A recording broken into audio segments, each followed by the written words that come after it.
Hello সবাইকে, কেমন আছেন সকলে? আশা করছি খুব ভালো আছেন। আমরাও খুব ভালো আছি। আর আজকে নিয়ে চলে এলাম নতুন একটা ভ্লগ। আসলে আমরা গিয়েছিলাম নাটোরের উত্তরা গণভবনে।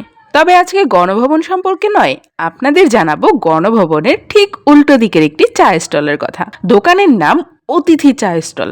এখানে রং চা, দুধ চা, তেঁতুল চা, কফি সহ নানান ফ্লেভারের চা পাওয়া গেলেও এদের সিগনেচার প্রোডাক্ট হলো মটকা মালাই চা।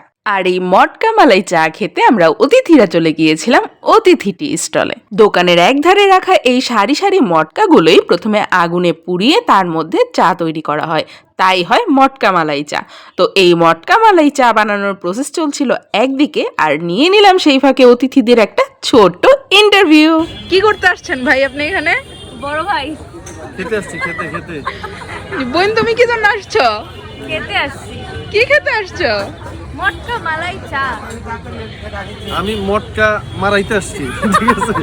আরেকজন অতিথিকে খুঁজে না পেয়ে শেষে চায়ের প্রসেস দেখতে চলে এলাম। এসে দেখি মামা খেজুরের প্যাকেট খুলছে। চায়ের মধ্যে খেজুর? বলে কি! আরে আরে, এ তো দেখছি মামা সত্যি সত্যি চায়ের মধ্যে খেজুর দিয়ে দিচ্ছে। চায়ের মধ্যে খেজুর দিতে দেখে চোখ যখন কপালে, তখন দেখলাম মটকা মালাই চায়ের আসল উপকরণ চলে এসছে। মালাই, দুধের সর দিয়ে তৈরি ঘন করে মালাই। দেখতেই মজা লাগছে।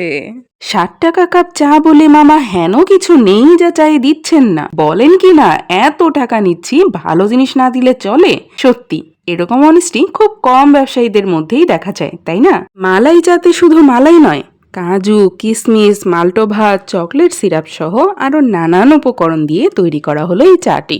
আমি এর আগে ঢাকাতেও একবার এই মালাই চা খেয়েছিলাম, কিন্তু সেখানে জেলির মতো কিছু টুকরা অ্যাড করা হয়েছিল, যেটি আসলে চায়ের টেস্টটাকে একেবারেই বিনষ্ট করে দেয়। কিন্তু এখানকার চাটি দেখতে যেমন সুন্দর, সেরকম খেতেও খুব টেস্ট লাগছিল।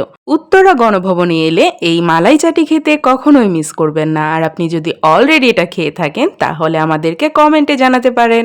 সকলে সুস্থ থাকবেন। বিদায়।